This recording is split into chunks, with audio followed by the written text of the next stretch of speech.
Ever find yourself stuck in that checkout line?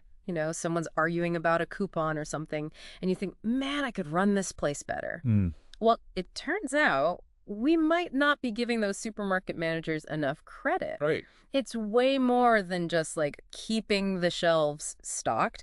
This is a deep dive into what supermarket management really takes, and we're going way beyond those basic job descriptions. Yeah, those career guides, they only scratch the surface. Right. Like I skimmed a few, even dug into some AI insights for this one. Oh, interesting. And trust me, running a supermarket is a surprisingly complex job. What's interesting to me is that, like, when we're rushing through the aisles, grabbing our groceries, we kind of miss the bigger picture of what's happening behind the scenes. Yeah. It's a huge operation. Yeah. It's like this perfectly orchestrated system. Every department, every little thing has to work together. Totally. So forget just like, picturing bored employees rearranging cans of beans all day. Right. Because the actual skills needed to be a supermarket manager. Way more intense than I ever thought. Yeah. You need serious organization, sure. But these guides, especially this one from RoleCatcher, really break down the specifics.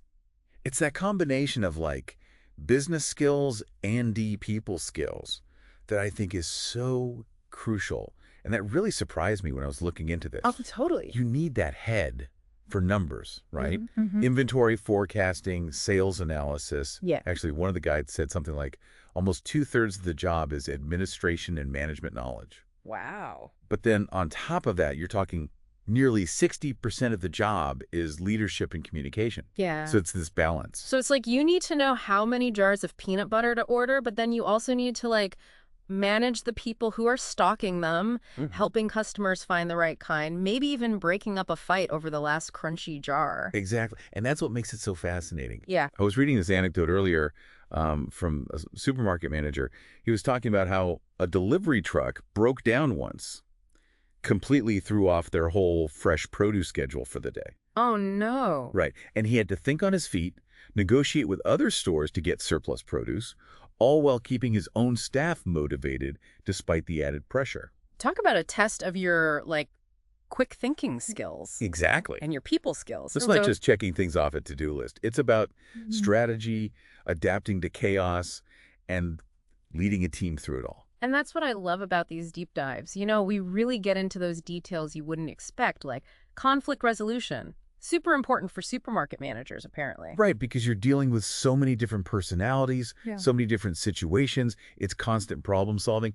And, thinking about it from the perspective of, let's say, you're applying for one of these roles, knowing that those soft skills are almost as important as the business skills, that's huge. It can help you tailor your resume, highlight those moments where you really had to think on your feet or smooth things over with a difficult person. It's like this whole hidden layer to the job hunt.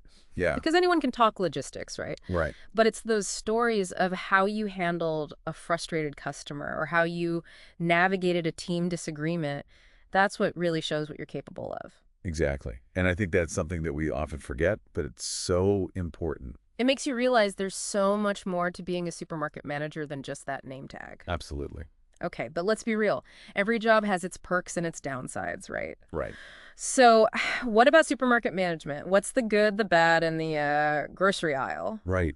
Well, the career guides I looked at did a good job of showing both sides. Oh, good. Like, they highlight the decision-making power, which sounds pretty appealing, right? But then they don't shy away from the realities, like the long, sometimes unpredictable hours. Yeah. And let's be honest, dealing with those, shall we say, difficult customers? Okay, but seriously, how much power do these managers actually have? Like, can they just decide to have a flash sale on a whim?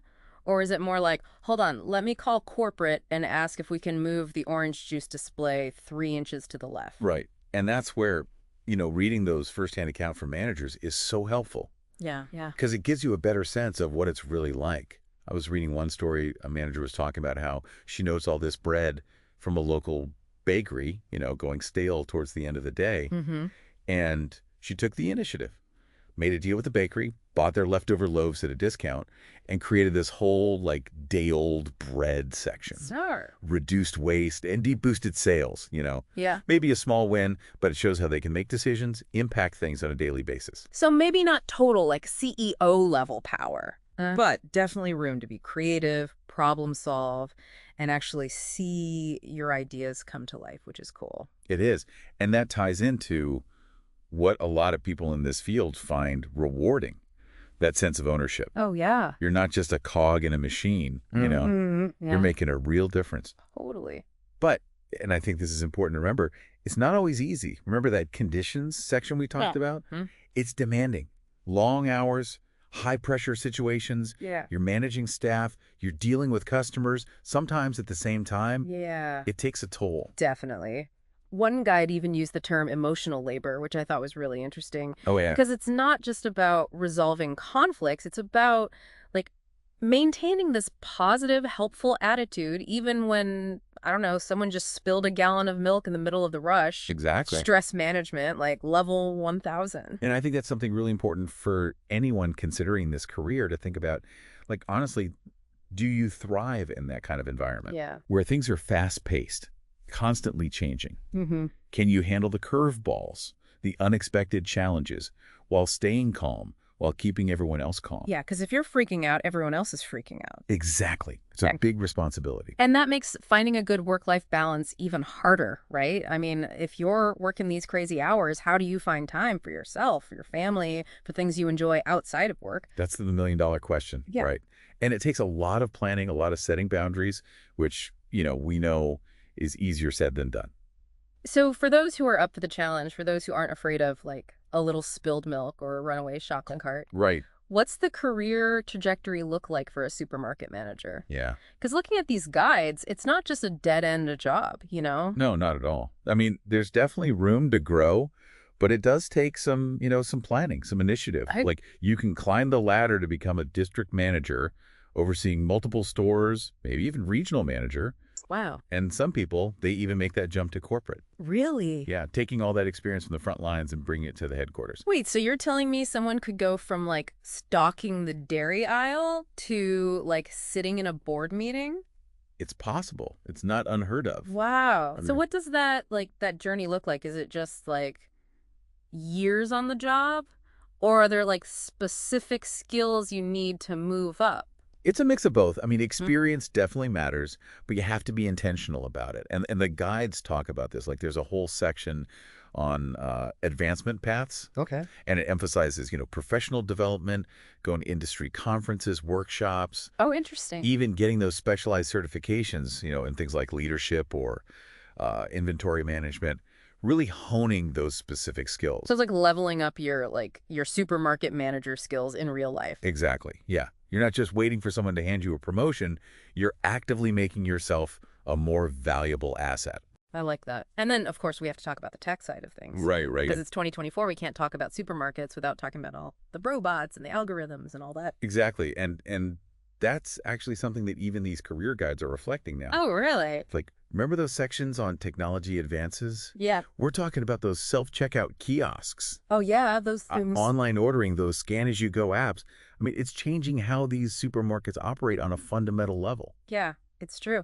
And then you've got like RoleCatcher itself, which is crazy. I know, right? AI helping people land management jobs. I mean, we've gone from robots bagging groceries to robots basically prepping you for the interview. I know. It's amazing. It's like that AI-powered interview practice, Yeah. the CV tailoring, even analyzing job descriptions to pick out the skills that are most important. It's incredible. Yeah, it's like having a tech-savvy assistant in your back pocket. Right. But here's the thing. Even if you're not the one programming the AI, Right. understanding how this technology works, how it's used in the hiring process, that gives you an advantage. Oh, totally. Yeah. Because now you're not just competing against other people, you're competing against their algorithms too, in a way. So it's not enough to be a spreadsheet whiz who can manage inventory like a pro. Right? You got to understand how the algorithms are reading your resume, how online shopping trends are changing what people buy, how to manage a team that includes robots. Yeah, the future is now. The future of grocery shopping is now. Well, folks, there you have it. A deep dive into the world of supermarket management. Way more complex than I think either of us realized when we started this, huh? I know. Who knew? There were so many layers to those perfectly stacked shelves and colorful produce displays. It's like a whole other world behind those automatic doors. From algorithms to avocados, it seems like supermarket managers really do have their hands full, and it's only going to get more interesting from here. So, next time you're browsing the aisles, think about all the work, the technology, and yes, even the robots that go into making that shopping experience possible. And maybe, just maybe, you'll start seeing those now hiring signs in a whole new light. Maybe you'll be the one running the show someday.